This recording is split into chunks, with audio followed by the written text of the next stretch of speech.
Welcome back to the Indian Wisdom Podcast. I'm Dr. Raj Balkaran. You're looking for inspired insight for everyday life. Today we'll talk about this little thing, this big thing actually, called the moon. Forever captivating human attention. There's nothing more captivating and pleasant to behold than the full moon. It is a miracle, actually, when you think about it. Consider all of the factors in place which render the distance from the sun and the earth and the distance from the moon and the earth and the size difference between the moon and the earth and the sun. And they all happen to line up so that we perceive the orb of the moon and the orb of the sun to be quite similar, virtually identical. Without which we wouldn't have eclipses. Just so happens that this is being recorded just following a lunar eclipse. And there's much to be said about the symbology and perhaps effect of eclipses. What people are probably much more captivated by, considering the past eclipse was just a penumbral eclipse, a partial eclipse. The utter fascination, I believe, is the upcoming total solar eclipse of 2024, the global eclipse. Maybe say a bit about that in the next episode, where we talk about a really fascinating myth of the churning of the ocean that explains, among other things, the origin of eclipses. But today we turn to the moon itself. Part of the inspiration for this was chatting with a client just before now, actually. This happens to be an hour amid a relatively busy Zoom day. And we were talking about the moon and joking about lunacy. The idea that, think about lunacy. What does the word lunacy or lunatic mean? Well, we know what it means in common parlance, but etymologically, it comes from luna, which is the Latin word for moon, because it was thought that the moon, the waning and waxing of the moon, and particularly the full moon, caused or was implicated somehow in lunacy. Now, there's much to be said about that as well, but that's a story for another day. But what we were focusing on in this conversation was the extent to which the moon reflects the light of the sun. Now, Indian wisdom traditions take the moon as representative of the manas, the mind wherein we find the emotions, the impressions, the habits, the impulses. Why do I disambiguate these phenomena? Because there's another portion of what we might think of as the mind that is more properly thought of as the intellect, wherein we find critical thinking, discernment, wisdom. Yes, because critical thinking within the material realm alone is limited. Ultimately, according to Indian wisdom traditions, the ultimate slicing and dicing, parsing of the intellect is to disambiguate and discern the permanent from the impermanent, spirit from matter, if you will, consciousness, soulfulness from the transient nature of material existence. This is the buddhi.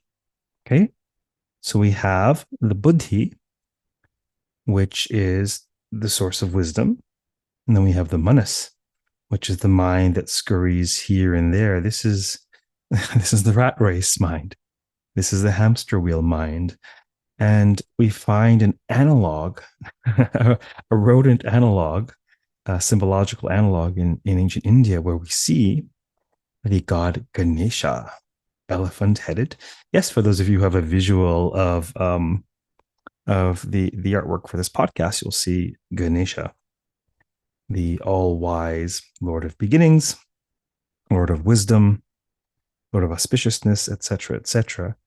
His vehicle, his vahana, many of the deities have vahanas. They're as if totem animals. right? So Durga's Vahana is the lion. Kartikeya's Vahana is the peacock. And these Vahanas indicate something to do with the energy of the deity proper. Durga represents sovereignty and power. So the lion. Kartikeya is swift and proud and handsome. Kumara. Peacock. Now, there's an exception to this rule in Ganesha because Ganesha's Vahana is Mushika, a mouse. He's not very mouse-like. Elephants aren't, actually. This is actually a really brilliant encoding of the human complex, the ahamkara, the mental apparatus, where you have the faculty of discernment, wisdom, Ganesha, atop the scurrying monkey mind, the rat race mind, the hamster wheel, the rodent aspect, the mouse. And it's Ganesha who's actually stabilizing the mouse, LCB scurrying here and there and everywhere. And so too does our faculty of discernment.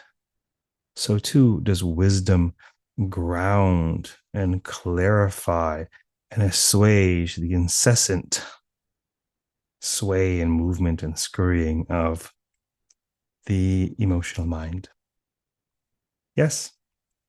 So this symbology can also be mapped on to a certain extent onto the moon. The moon is said to represent the manas, this very aspect of self. Because, much like the mind, it is always changing. It is waxing and waning. It's never in the same place, and it's never the same size. What does it reflect? It reflects the light of the sun. And the sun represents the soul, the self, the ultimate self, who you ultimately are, the Atman. Okay? Or in Buddhism, the Anatman. However you construe of it, it is the same ground of being to which we are called to awaken from this dream of material life. Yes, the sun represents that self-reliant source of heat, light, support, which is the animatory principle, which is the Atman, which is spirit, if you will. And the mind reflects the light of the soul. But when does the moon reflect the light of the sun? Well, one can say all the time, but really all the time. Because what about on the new moon day when the moon is completely dark and there is absolutely zero, exactly zero reflection of the light of the sun? What about when the moon is so close to the sun that it cannot be seen?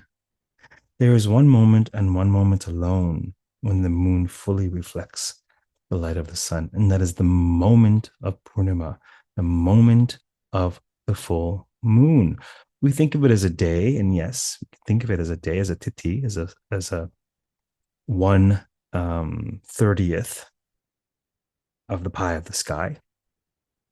Yes, but really, if you think about it, the moon is waxing and waxing and waxing and waxing and waxing, and the moment that it is fully full, directly in alignment with the sun, fully reflecting the light of the sun, the very next moment it begins to wane. And this oscillation persists ad infinitum, forever, forever and ever, amen. So the moon is of tremendous fascination, particularly the full moon, but certainly the waning and waxing of the moon. Now, we can think of these two, sun and moon, as emblematic of solar and lunar aspects of self, which we can loosely think of as feminine and masculine aspects of self. Beyond physiology, sex, beyond psychology and sociology, gender and gender roles, beyond relational dynamics, power dynamics, masculine and feminine are considered to abide in all beings, in all humans. And they are most manifest in a layer of the self called the pranamaya kosha, the energy body. So you have a physical self, the annamaya kosha, you have a mental self, the manamaya kosha, you have an intellectual self, the vijnanamaya kosha, you have a soul, the atman, of sort of, I would say, spiritual or joyful self. That's your anandamaya kosha. And this layer where the prana, where the life force flows through you, is called the pranamaya kosha. It's like the circuitry of all of the koshas or layers of your being. And while there are a great many channels for the energy to flow, there are two great channels, one overall on the right side of the body, that's considered the solar channel, and one in the left side of the body, that's considered the lunar channel. And this is why whenever you see consort deities, masculine and feminine consort deities, Shiva and Parvati, Vishnu and Lakshmi, you name it, you will always see Rama and Sita, right? Krishna and Radha. You will always see the masculine deity on the right and the feminine deity on the left. Okay. Now, the interplay of the two is crucial, right? These are aspects of self. We could think of the solar channel as left-brained and the lunar channel as right-brained. Whether we want to think of that physiologically or metaphorically, one pertains to the solar left brain channel, pertains to order, structure, stability, rigidity. And the lunar feminine channel pertains to what can be ascribed to right brain function more so, creativity, transformation. There is a great deal of misconception, to my mind, in certain echo chambers among Western intellectuals who wish to ascribe order to the masculine and chaos to the feminine, and that's ludicrous. The masculine has to do with the preservation of the status quo. The feminine has to do with its transformation. From the perspective of order, transformation can look chaotic. From the perspective of the masculine, the feminine can look like chaos. But when one alights to a bird's eye view, one sees that both preservation and transformation are required. There's a time for Vishnu, the energy of preservation, Vishnu Lakshmi. There's a time for Durga, Kali, Shiva, deities of transformation. Shiva is also called the destroyer, but destruction amid a cyclical cosmos is ultimately transformation. Yes, they're both required. They temper each other. Ultimately, according to Indic thought, both these solar and lunar channels, ultimately, once one is awakened, the energy actually abides in the central channel, the Sushumna, where the two modes cooperate, collaborate.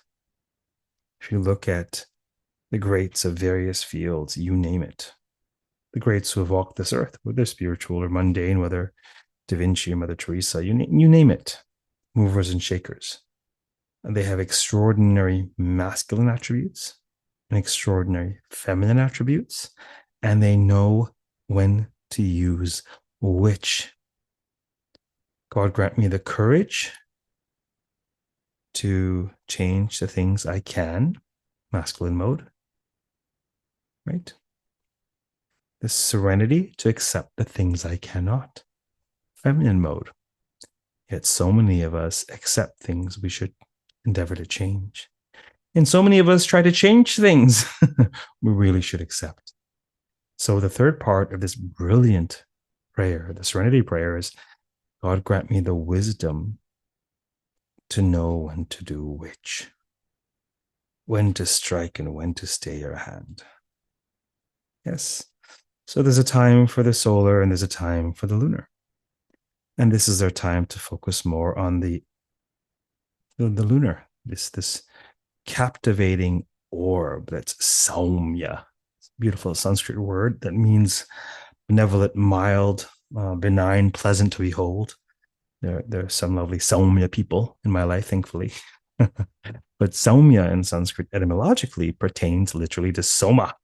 Soma is one of the most popular names of the moon. It actually comes from the ancient Soma sacrifice, Soma brews, Soma plant.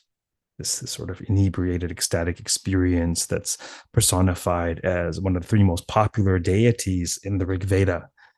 Hymns to Agni, hymns to Indra, and hymns to Soma, the deity of this lunacy, this religious lunacy, if you will. Just serendipitously, uh, I took a bit of time right before this podcast to go and grab a coffee. I've got coffee at home, but grabbing coffee gives me an excuse to go and move, get some motion in, clear the mind, see what bubbles up from the unconscious, see what inspiration strikes. And I typically listen to music as I march along to grab my coffee and return. And I have a playlist of hundreds and hundreds of musical pieces, a variety of genres. One of the genres is classical, Western classical, as well as Indian classical. And it just so happens that a number came up, probably obscure. You would recognize it if you heard it because it's so commonly used for powerful moments in movies and things. It's called the work is called Carmina Burana by Karl Orff, and he was so taken with this work that he disowned everything else he composed before it, and it was inspired by this Latin poetry that was discovered. And the first piece is called O Fortuna, very very powerful piece of music. And as I'm sort of thinking and waxing poetically about the moon in my mind, on comes this track. And I thought, there's something about this track. Oh, yes, I remember now what this, I remember what this means now. You listen to music and you forget the lyrics, you forget what it means. And it's, O Fortuna, velut luna, O fortune, like the moon, statu variabilis, inchangeable, variable state, semper crescis, otes crescis, ever waxing, ever waning, vita detestabilis, detestable life. The waxing and waning, the rising and falling of fortunes. O Fortuna. It's just inspired by the waning and waxing of the moon. What a beautiful piece of music, what a beautiful piece of poetry. I think some 25 years ago, I used to write much more poetry than I do now. I write scholarly works, and I don't know what else I write these days, really emails, lots and lots of emails. I remember writing a poem. Was one full moon night, and I think at the time, either I was studying William Blake for an English degree. It's less than 25 years ago that I ended up abandoning, and then I discovered Sanskrit literature a few years later. But I was William Blake's Tiger, Tiger, burning bright in the forest of the night, and I ended up writing this poem along the lines of Luna, Luna, glowing bright amid the stars across the night. What immortal hand or eye could frame thy fearful symmetry? And I can't for the life of me remember the rest of that poem. I'm sure it's maybe in some shoebox somewhere if I'm lucky.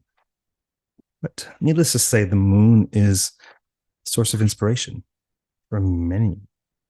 And in Indic wisdom traditions, actually, the moon represents creativity and inspiration alike. Enough of me waxing poetically on the moon. Perhaps I should get to the story proper, because isn't that why you're all here? Are you not all here to hear a story? So the moon god, Chandra, probably the most common name for the moon, actually. Moon god was handsome, charming, debonair. Okay. You'll see encoded in his description much of the symbology of the moon. He was full of light and a joy to be around. His mild, benign temperament was enjoyed by all, and he certainly knew how to have fun. He would gallivant around the heavens in his antelope-drawn chariot. Creature of whim, Chandra fluttered from interest to interest, like the social butterfly. He was, both topical interest as well as personal interest. Yes. When is the moon ever still? But to whomever his attention was focused upon, he was deeply empathetic, a good listener, and a comfort to all. He also had a wild imagination and a profound intuition. But among his many, many qualities, commitment was not. When time came to get married, Chandra, well, he's looking around and, he was kind of sheepish about maybe settling down to begin with, but it was the thing to do, figured he had to get married at some point, but he needed an arrangement that would suit his temperament, his whimsical temperament. I'm sure many of you may have non-traditional temperaments in marriages and situations, and, you need to find what works for you. Just so happens that at that time, Daksha, son of Brahma, was looking for grooms for whom? For his daughters, of whom there were 27. He has 27 daughters. Okay. So Chandra comes to meet the potential brides, and he spends some time with all of them. And, he's able to see things from various angles, right? He's always shifting perspectives. And he really got to connect and appreciate the various personalities, all 27 of them. And they were all dazzled by his charming presence. So they all asked Daddy Daksha if they could all be his bride. Well, they were all more than willing, and Daksha was he was like at a loss at how to proceed, because this arrangement would be unconventional to say the least, but nevertheless, this would save 26 further such processes. And, why not? Why not multitask? Marry them all off. They seem to all connect, and they seem to be happy to be co-wives, co-brides. And so he agrees. And the brides to be are absolutely delighted, and the marriage is arranged. Mesmerized by the moon, each bride agreed to be with him for one night each. And so, I suppose perhaps they set up a roster or some such thing. And he was to spend one night with each of his new brides. And of course, after the 27th night, he would return to the original. Now, for those of you for whom the number 27 or 28-ish is striking a chord, yes, this story is a mythologization of the moon passing through 27 lunar asterisms, or nakshatras, constellation groups, star groups. Okay, this system, this nakshatra system, is the oldest element of Indian astrology, in vogue since Vedic times, used at very least for ritual, if not much more. And there's profound and rich mythology associated with each of these stars, these star clusters. Okay, so this is their agreement, and the flamboyant romantic that he was, Chandra was ecstatic at the arrangement and looked forward to connecting with each of his brides on each successive night. But just like when you have children, you love all of your children, obviously. I mean, it's silly, children always think someone else is the favorite or loved more, and they don't often grok that they're loved the same. More often than not, you may like or get along with one of the personalities more than other. That's just human nature. Doesn't mean you love that child more. But there's almost always a favorite in there somewhere on some level. And so too among Daksha's 27 daughters, there was one named Rohini, who was the youngest and fairest of them all. And the moon was quite smitten. Rohini is actually the constellation that is what? Let me think about this. Aldebaran. We have these wonderful Arab names for many of the stars, because while Europe was in the Dark Ages, it was the Arab world who kept alive science and astronomy, etc., etc. So Aldebaran is a very intense, bright red star, reddish star, and it is in the constellation of Rishabha or Taurus, sidereal Taurus. In the ancient Indian system, they accounted for the precession of the equinoxes. So that will always be Taurus. The Western system does not account for the precession of the equinoxes. So I think it's about 25-ish degrees off now. So at some point it won't be Taurus at all. It'll be a whole different sign, etc., etc. But Aldebaran or Rohini Nakshatra is the eye of the bull of Taurus. And for those of you who study Indian astronomy, astrology, Chandra is understood to be exalted in Taurus. Themes of Taurus and themes of the moon are quite simpatico in these symbolic systems. And so the story goes, Chandra's favorite wife is Rohini, the youngest and fairest of them all. And he secretly desired her more intensely than all the others.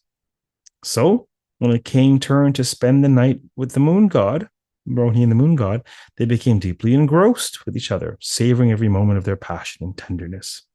When the next day came, the moon could not bring himself to pull away from Rohini, and so he stayed with her for a second night. Imagine the moon staying in the same place for 2 nights in a row. My goodness, would the cosmos not be out of order? And then a third, and then a fourth, and this went on for weeks. Finally, after 26 nights had passed and all 26 of the remaining co-wives had been equally snubbed, they all band together and they all sallied forth to Daddy Daksha to complain about their plight. And they expressed their utter outrage at being neglected newlyweds. And so Daksha decides to intervene on behalf of his daughters, and he goes down to the abode, to the lunar mansion, unintended, of Rohini. Rings the doorbell, perhaps the butler opens the door, who knows what that was like. But, he confronts Chandra and says, look, like, what's going on here? Like, you had an agreement. This isn't your duty. Your duty is to pay attention to all of your wives. And, Daddy Daksha, says the moon, what's the problem? I'm enjoying Rohini. She's enjoying me. Be that as it may, said Daksha, life is not all about enjoyment. We have responsibilities. You have to be there for all of your wives. Surely they knew who they married. They knew what they were getting into. It's this very free spirit of mind that they love so much in the first place. Furious at his obstinacy and his egoism, Daksha curses him. He says, since you're so satisfied with your own luster, the same luster which blinds you to decency, I curse you to lose your shine. Let's now see how enjoyable your life will be. With that, Daksha immediately departed back to his abode, and the moon started to lose his luster. He was beside himself as day after day he was waning before his very eyes and the eyes of all, wallowing in great self-pity, pined away day after day, losing sliver after sliver, until after a fortnight he had lost his luster entirely. The dark night of the soul was painful and disorienting for him indeed. What's a peacock without its tail? Difficult as this ordeal was, it was also instructive. It taught him humility and respect and how to act out of responsibility and not just desire alone. He spent a night with each of his wives, as was his husbandly duty. But both he and his wives really missed his luster, and the heavens were not quite the same without it. So Chandra decided to take up penance to Lord Shiva. After some time, Shiva, pleased with the penance, appeared before him and said, what would you like? How can I bless you? Wouldn't it be great to have a god appear before you and say, hey, how can I bless you? If you've learned anything from Indian myth, you've learned that you cannot ask for immortality. That will not go well. But just about anything else works, it seems. So Chandra, the moon god, said, look, please restore my luster. And Shiva replied, my dear Chandra, I can't really reverse Daksha's curse, but I can modify it. Okay? You're truly repentant. You're truly transformed by your loss of luster. Because of that, I want to leave you without your luster so that you can remain in this wise and transformed state. But since many of your fine qualities shine forth through your luster, I want to grant you that as well. And so Chandra said, I don't get it. Will I be dark or will I be bright? Which is it, A or B? Yes. Typically in Indic thought, is God masculine or feminine? Is it one or is it many? Is it immanent or is it transcendent? Typically, the answer is yes. Both and. Both, replied Lord Shiva with a twinkle in his eye. All things oscillate through the sway of time, and henceforth so too shall you. For a fortnight you will wax in luster until Daksh's curse is eclipsed by your brightness. And then, at the very moment of your fullness, you will again begin to lose your luster over the course of a subsequent fortnight. And this will appease Daksh's curse. And so it shall be. Fortnight after fortnight, oscillating between waning and waxing for the rest of this creation, until I dance destruction upon the world at the end of this cycle of time. Chandra bowed deeply before the Lord, grateful for his blessing. And to this day, of course, the moon waxes and wanes. The story was told in the stories behind the poses for ardhacandrāsana, or half moon pose. What is the half moon? Saptami Tithi. Okay, the seventh solely lunar configuration. The half moon is the midpoint, a point of balance between the two, perhaps equilibrium. Okay, and so too is this pose a balancing act. The spiritual gloss in the stories behind the poses is as follows. The waxing moon is associated with outwardness, joviality, social connection, indulging in pleasures or enjoying life. And this is not demonized in the Indic tradition. Indeed, kama or enjoyment is one of the four noble aims of life. Overindulgence at the expense of dharma, at the expense of others, that's a different question. But pleasure is not demonized at all in the Indic tradition. Many will be pleased to learn. Everything has its place. Okay. While the waning moon, on the other hand, is associated with inwardness, isolation, sense withdrawal, penance, perhaps. The new moon can be understood as when our awareness, our mental awareness, our manas is internalized, perhaps in a meditative state or posture. It was in this state, while he was new, that Chandra was able to commune with Shiva, supreme spirit, if you will. When we were able to let go of our ego and sense gratification, we're able to perform our duties and serve others. And yet there's more to life than mere self-abnegation. A number of the podcasts provided talk about the wisdom of life affirmation, the extent to which life is to be enjoyed and leveraged as a tool of spiritual awakening. Embodied experience is not an obstacle to spiritual awakening. It's actually an instrument of spiritual awakening if you live attentively. In the words of Socrates, the unexamined life is not worth living. Otherwise put, a worthy life is a life of examination. Okay. The full moon represents joviality and festivity. This is the energy of social gatherings, connections, pleasures, and general joie de vivre, joy of life. And so the human experience needs to oscillate between the two to find balance. In some sense, this might even be work-life balance for you. Where are you along the spectrum? Take stock of your life. What do you need to do to bring yourself into balance? The exact midpoint is the half moon, after which this posture is named ardhacandrāsana. Reflect on the story of the moon when engaging this posture, for the key to it is finding your balance between heaven and earth, between supine and upstanding postures. I hope you've enjoyed this lunacy, this lunar wisdom, the wisdom of the waning and the waxing of the moon. And stay tuned for some solar symbology in the next episode, but more so the profound myth that the mythologization of eclipses and the energies and the configurations of eclipses, entailing the sun, the moon, Rahu Ketu, the god Vishnu, churning of the ocean, and so much more. If you like this content, please consider sharing. It'd be great for us to get this podcast out to a broader audience who may benefit from this wisdom. The reason I've created this podcast is because I don't want all of the teachings that I have to offer to be behind a paywall. I'd like people to benefit if they can in these times. So consider sharing, consider giving it a like, pass it on to someone who you think could really use it. And feel free to get in touch with me if you have requests for future podcasts. By all means, study with me at the Indian Wisdom School. Perhaps even at some point attend an in-person retreat with me. rajbalkaran.com or indianwisdomschool.com. Take good care of yourself until next time. And don't forget to find your balance between new and full moon phases. Namaste. Take care.